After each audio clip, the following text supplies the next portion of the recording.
Maná, maná. Maná, maná. Maná, maná.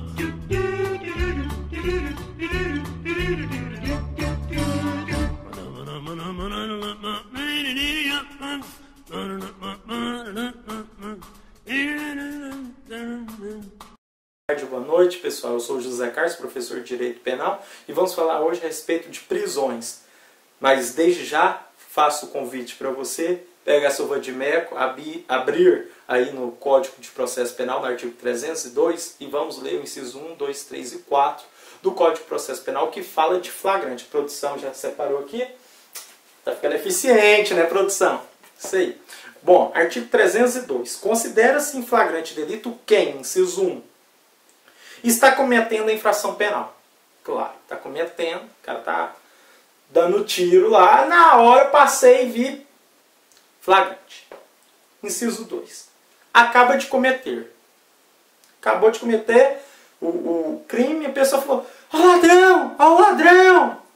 Aí o outro lá na esquina vai lá e pega. Então, inciso 3. É perseguido logo após pela autoridade, ou pelo ofendido, ou por qualquer pessoa, em situação que faça presumir ser autor da infração. Inciso 4.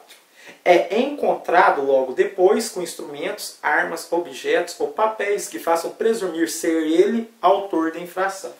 Bom, vocês viram que em nenhum momento fala que é 24 horas depois ou até 24 horas depois é o prazo de flagrância? Isso é folclore. Existe um folclore que fala que flagrante é só até 24 horas após ter cometido o crime. Isso não existe. Pode ser que o cara seja preso até 72 horas depois que cometeu o crime. Um exemplo é um cara deu um tiro aqui, pegou o carro, fugiu. A polícia pegou o carro, foi seguir o bandido. O cara saiu de um estado, foi para o outro, saiu de um estado, foi para o outro. É muita ficção, mas pode acontecer? Sim, pode acontecer. Pode acontecer tanto da pessoa ser pega em flagrante 72 horas depois do flagrante, ser presa em flagrante, como pode acontecer de uma pessoa ser presa e não ser presa em flagrante antes de 24 horas. Então, para você ser preso em flagrante, tem que necessariamente obedecer inciso 1, ou inciso 2, inciso 3, inciso 4 do Código de Processo Penal. Agora eu vou falar para você 4 nomes de flagrante. 2 não são usados na nossa jurisprudência e 2 são usados aqui na nossa jurisprudência. O primeiro que eu vou falar para você é a respeito do flagrante forjado.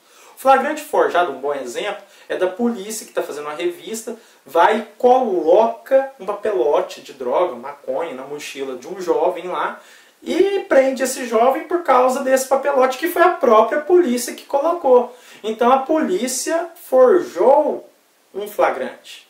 Não existia. Esse flagrante é lógico que ele é proibido, ele é ilegal.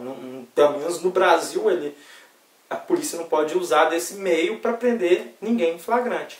Então, o flagrante forjado, ele é ilegal. Já diferente do flagrante esperado. Flagrante esperado, um bom exemplo é um comércio. Infelizmente, isso acontece no Brasil. Agora só falta o bandido, né, produção? Marcar o dia, a hora, falar: ó, eu quero esse mês é R$1.500 que eu vou pegar no seu comércio. Mês que vem é 2.000. Tem que bater a meta. Tem que bater a meta, porque o trem aqui, quem manda aqui é nós. Nós é patrão, né? Só falta fazer isso. Só falta, né, vir no débito automático. Né? Tá, não vou falar nem quem faz isso em débito automático, é político, não vou falar.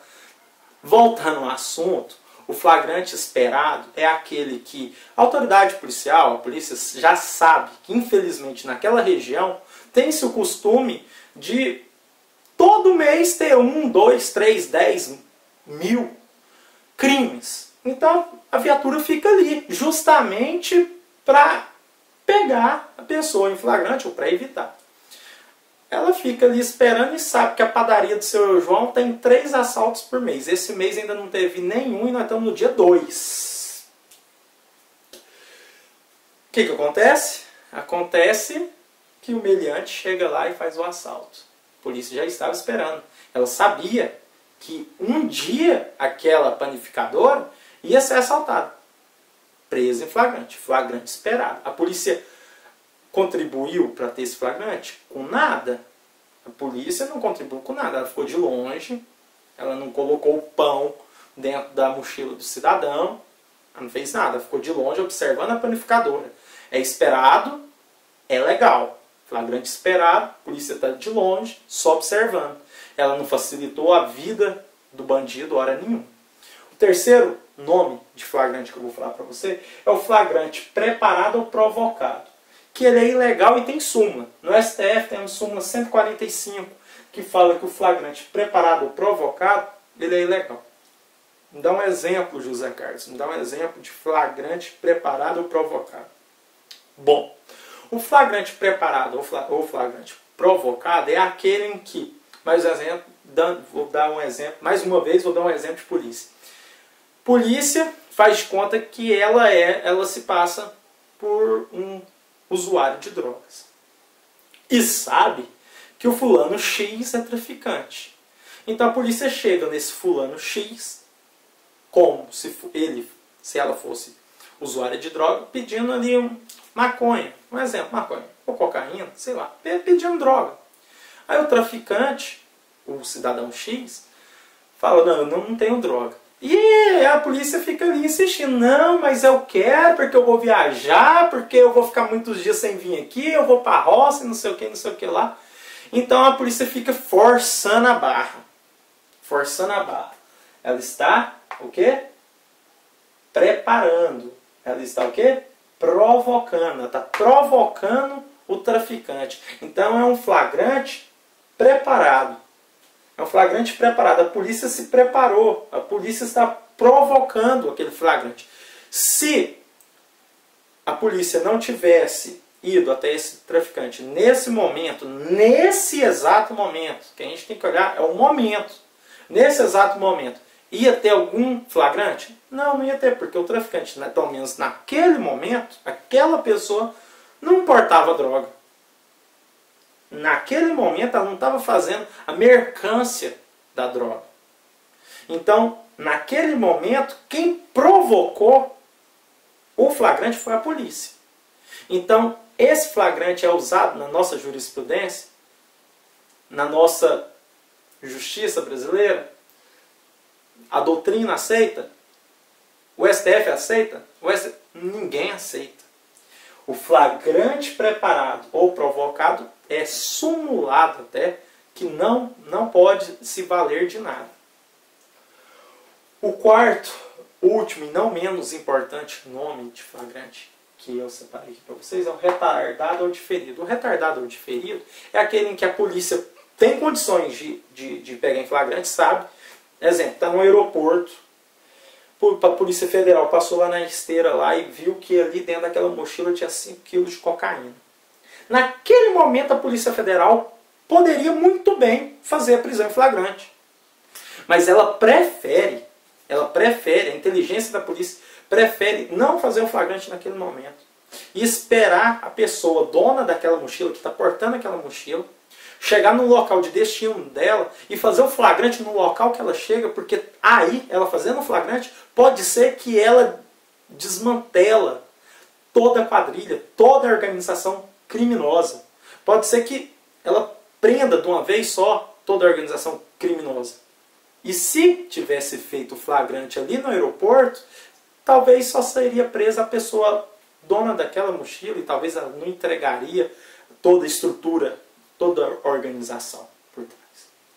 Vamos sair um pouquinho do flagrante e falar de relaxamento de prisão, de habeas corpus, revogação da preventiva e liberdade provisória. Bom, pessoal, aqui é o seguinte, eu vou falar para o pessoal que vai fazer a segunda fase da OAB, né, os pedidos, as peças que tem que fazer, porque o povo pensa que tudo é habeas corpus. A pessoa foi presa, eu vou fazer habeas corpus. Não é bem assim. Primeiro, que para quem vai fazer a segunda fase de penal, sabe, pelo menos todo mundo sabe, que habeas corpus não é privativo de advogado, não é uma peça privativa de advogado. Então, geralmente, eu não vou falar que habeas corpus não vai cair, não é isso. Mas, geralmente, a OAB cobra peça privativa do advogado. E o habeas corpus é uma peça que a gente sabe que não é privativa de advogado. E o povo pensa, ah, foi preso, eu vou fazer habeas corpus. Não é, habeas corpus não é tudo, é um remédio sim, é um remédio, mas não é só o habeas corpus. Vamos abrir um pouquinho a cabeça? Vamos. Relaxamento de prisão. Quando que cabe o relaxamento de prisão? Quando o flagrante é ilegal. Exemplos de flagrante ilegal é o flagrante quando ele é forjado e o flagrante preparado ou provocado. Agora que a gente aprendeu o que é flagrante ilegal, o forjado, aquele que a polícia colocou a trouxinha de droga na mochila, que eu falei. E o preparado, provocado, que é aquele que a polícia fica insistindo para o traficante que não tem nada ali, mas aí ele vai em algum lugar, depois ele traz a droga, porque no momento que a polícia queria comprar, o traficante não tinha, né? Ou então, o traficante tinha, mas tipo assim, era a polícia que estava pedindo também a droga. Então, quando acontece o flagrante preparado, que é o provocado, ou o forjado, é o flagrante ilegal. Quando a pessoa é presa por flagrante ilegal, porque muitas das vezes, apesar de ser proibido, acaba sendo preso, né? Porque a própria polícia que está armando, então a polícia quer prender mesmo, então ele acaba sendo preso. Você não precisa de fazer habeas corpus. Você não faz habeas corpus. Você vê uma situação, caiu na prova, que o cara foi preso e viu que e você conseguiu identificar que o flagrante é um flagrante forjado ou o flagrante é um flagrante provocado, é um flagrante ilegal. Se é um flagrante ilegal, eu posso fazer um relaxamento de prisão. Eu não preciso de fazer um habeas corpus. Eu faço um relaxamento de prisão. E o habeas corpus, Zé Carlos? Você está falando do habeas corpus aí? Quando que cabe o habeas corpus? Bom, o habeas corpus é o que eu falei. O habeas corpus é o remédio, é o santo grau. Ele serve para tudo. Mas nesse caso aqui, principalmente no caso de quem vai fazer a segunda fase do AB, vamos colocar o habeas corpus como a última opção. Como a última opção. Porque primeiro, vamos pensar no relaxamento na prisão, ou na revogação da preventiva, que tanto faz, ou da preventiva, ou temporária, dependendo da prisão, ou da liberdade provisória. Exemplo, o juiz, ele declarou a preventiva, ou ele declarou a temporária, aí acabou os pressupostos que davam a causa para ser prisão preventiva ou para ser prisão temporária. Acabou. Não existe mais pressuposto, não existe mais motivo, não existe mais o porquê daquele cidadão estar preso preventivo ou temporariamente. Não existe mais. Sumiu. Acabou.